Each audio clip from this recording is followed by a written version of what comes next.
Hey guys, Theron Asbury here with Revital Outdoors, bringing you another exciting podcast. Tonight we have another winning podcast. We've been getting a lot of questions about why we don't really interview the co-anglers and a lot of suggestions of people wanting to see more co-anglers on the podcast. So we decided to grant your wishes. We've got Mr. Patrick Myers, who just won the BFL Hoosier Division event on Lake Patoka on the co-angler side. So really excited to have Patrick on tonight. He's going to kind of walk us through his very first win with Major League Fishing in the BFL. So we're very excited for that. You don't want to miss this, especially if you're a co-angler. Before we get started, Revital Outdoors is still very excited to announce we are accepting entries into our $2,500 sweepstakes giveaway. That lucky angler will be selected at the end of the season. We've got a lot of great prizes in with this giveaway. A lot of great companies in the fishing industry are on board with it, including Flambeau Outdoors, Costa Del Mar, Cigar Line, Lew's, Strike King, the Rod Glove, Tackle Warehouse. It's a great, great opportunity for any angler out there. You don't want to miss this. Hit the link at the top of the description right below this video to get in. It just takes a few seconds to get in. And again, I promise you're not going to want to miss this. Subscribe to our YouTube channel if you haven't already. Also, check us out on Facebook and Instagram. That's Revital Outdoors. And if you've never heard of Revital Outdoors, we are a premium CBD company. We offer premium CBD products to all the outdoor enthusiasts out there. Our products are THC-free, made right here in America. Check them out on our website, www.revitaloutdoors.com. You can also purchase them directly off our website as well. That being said, let's go ahead and bring Patrick in from the great state of Indiana. Patrick, how you doing this afternoon? I'm doing wonderful. Good deal, good deal. Well, first and foremost, congratulations on your first victory as a co-angler this last weekend on Patoka Lake. So, man, let's just get right into it. I know that there's a lot of factors. Being a co-angler myself, there's a lot of factors against you going into the tournament, a lot of things that you really are out of your ability to change or deal with. And it can be very, very difficult to be a co-angler. But let's just talk about your tournament, what you were able to kind of put together, and how are you successful? Well, first off, I'm not normally a co-angler, and I'm somewhat new to the larger tournament scene. I would classify myself more as a club fisherman up until the last couple of years. And yeah, I've done a lot of fishing over the years, but I have to thank the guy that rear-ended me about a month ago for the tournament win, because my tow vehicle's in the shop getting repaired. So, I knew I needed more time on the water, and I wanted the BFL experience. So I entered this as a co-angler, kind of the last minute. I saw where they needed co-anglers, and I've got quite a few friends there. Unfortunately, I wasn't able to be a guarantee for anybody. By the time I got in, it was too late. But all I wanted to do was to get a check. And I know that from my experience as a boater, dealing with co-anglers, and you never know what you're going to get. I was told that my boater, Lee Mills, whom I didn't know before this tournament, was a pretty good draw. I knew we had a lucky 13 boat number.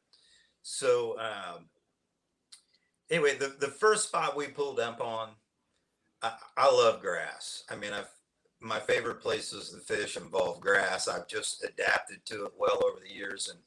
And in this case, when I say grass, this is bank grass. It doesn't matter what kind of grass it is.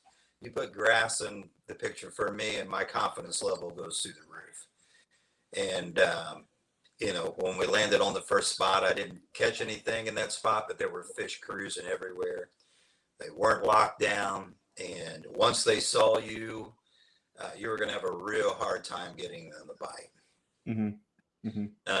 I was able to, once we backed off a little bit and Lee moved down the bank a little bit, I was able to fire back in the area where we saw the fish. And that's when I landed our first fish of the day, which was probably a 3-pounder, 3+ pounder. And, from there, we just kind of worked the same thing. Between the two of us, we would have had a pretty good limit in a 5-fish tournament. But he ended up with 2, and I ended up with the right 3, apparently. Okay. I got you. So, were you kind of throwing, you said you were kind of up shallow fishing grass. Were you throwing a reaction bait, or maybe, a little bit more finesse presentation? That's one thing that a lot of co-anglers, question is, what should I throw? How do I be more successful in catching fish as a co-angler? Well, co-anglers are looking for advice. They're probably not the right person there. I don't think a spinning rod actually fits in this hand. But matter of fact, my right arm can barely hold a rod because I've done so much fishing over the years. But I did throw a spinning rod, and that's probably the only time this year I've thrown it. And I did throw a trick worm, weightless trick worm, and it probably got the most attention from those fish that were cruising around at any bait that I can think of that we threw at them. I mean, they nosed down at them, they looked at it, and then they just swam off again. But as far as the reaction bait, I was throwing a swimming worm. And so, yeah, I'm sure they were reacting to it. I was by no means sitting still. I was fishing it slow, and I would rip it into the shallow cover and, rip it out, and they'd usually react to it in that manner.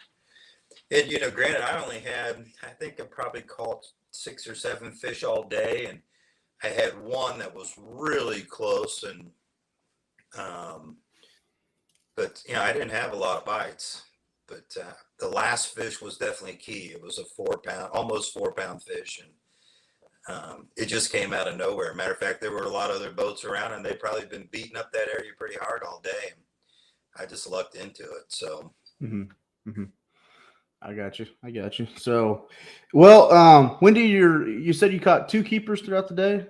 I had 3 total. 3 total. 2 almost back to back, and those both came out of a pretty short stretch of grass where we had seen a lot of fish and we had thrown it. I think I probably saw those 2 fish, and we had probably spent, 15 minutes trying to get their attention, but they just would not sit still. And, eventually they just lost interest and they'd move off and stay off. Right. And if you move down the bank, I'd sling back at them. But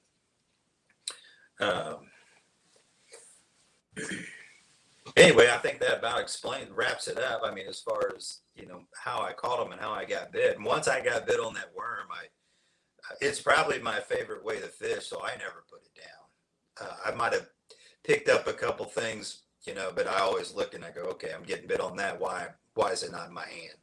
So I pick it right back up. But. Right. Why do you think those fish were so shallow? And obviously you were fishing a lot of clear water too. Yeah. Early in the morning, we had a difficult time seeing them.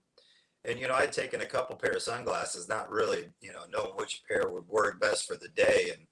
And I went between the 2 of them, but my boater could definitely see fish better than I could. He was, hey, do you see that one cruise by? And, I'd be looking, and it'd take me a little bit longer to pick them up. But they were there for a reason. There's no doubt about that. And in some areas, they were plentiful. Matter of fact, the first thing in the morning, we were all over fish. And neither one, I think I boated 2 8-inchers in that area. Then we went back later, and the fish were gone. I'm pretty certain nobody came in behind us and caught everything we saw. But when we went back a couple hours later, there was nothing to be found. The one thing I'd probably say that I learned that I did not realize is, we were looking at fish, and I was looking at them thinking, and I wasn't questioning the boater as to whether he knew what he was doing or not, but I did say, I don't know if that fish is big enough to mess with. It didn't look like a keeper. They didn't look, the Patoka's a 15-inch size limit. And, if they were, they looked like they were barely there. But when I did hook into a couple of them, I was shocked how much bigger those fish were than what they appeared to be. I thought it was the opposite, to be truthful with you, that they usually I thought they looked bigger in the water than they did out of the water. There's always that little bit of optical illusion. I've run into that myself. You're like, especially down here in Florida when they get to bedding, you're thinking, 3 or 4 pounder, and that 3 or 4 pounder turns into a 6 or 7, and you're like, well, I wasn't prepared for this. Yeah. Well, needless to say, all fish got my attention after I caught the first one. Oh yeah, absolutely, absolutely. So, well, Patrick, I know that you fished as a co-angler. That's not normally what you do, but needless to say, you walked away victorious, and that's really awesome. Good to see you get that win under your belt. Hope to see you back in the boater side, because I know that's where you really are more comfortable. But regardless of what you're fishing, I know that you got a lot of support with your family, people in the Indiana area where you live? Anybody you'd like to give a shout out to before we let you go? Well, I mean, number one, it'd be my wife. My kids are grown and they don't live at home anymore. So all these weekends I spent gone. She spends, by herself and, with the dog. She spends a lot of time with family when I'm gone, and I know by the end of the season we're both ready for me to be done and be home more. I mean, it's difficult. I don't know how guys do it all the time. I really don't. I miss home badly when I'm gone. My friends, I became, I had an illness earlier in the year, and being new to this fishing community, I had no idea that it's so much more than the competition. I mean, so many prayers and people that reached out, and I really feel like I'm a part of something. And every day I meet new people and new friends. It's I can't even begin to tell you how much I enjoy it. So I do appreciate all those friends, and I obviously had a lot of support. And I had no idea that I was even in contention to win this tournament. And I had people go, "Hey, good job, good job." And after 4 or 5 people went by and said that, I kind of went, "Do they know something I don't?"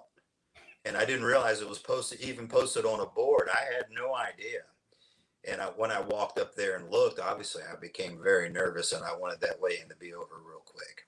But great fun, and I will be back as a co-angler for the rest of the year. I'd like to make it to La Crosse, so. Absolutely. Absolutely. So, well, Patrick, again, thank you for joining us on this podcast. For all the listeners out there, you've been talking to Mr. Patrick Myers, the recent co-angler winner of the BFL Hoosier Division tournament on Lake Patoka. Good luck to you the rest of the year, Patrick. You're already in for that regional, so you just got to fish the rest of the year, and looks like things are off to a great start for you. So good luck to you. Good luck to all the anglers fishing the BFL tournaments this year. Before we let you go, make sure you subscribe to our YouTube channel if you haven't already. Also, you've been watching the rotating banner below this video. Hit that link at the top of the description right below this video. Enter into that $2,500 sweepstakes giveaway. I promise you, every angler out there is going to want a chance to win this one, and that winner will be chosen at the end of the BFL season. From all of us at Revital Outdoors, I'm Theron Asbury. Thank you for tuning into this podcast. Thank you to Patrick again. Be safe out there, guys.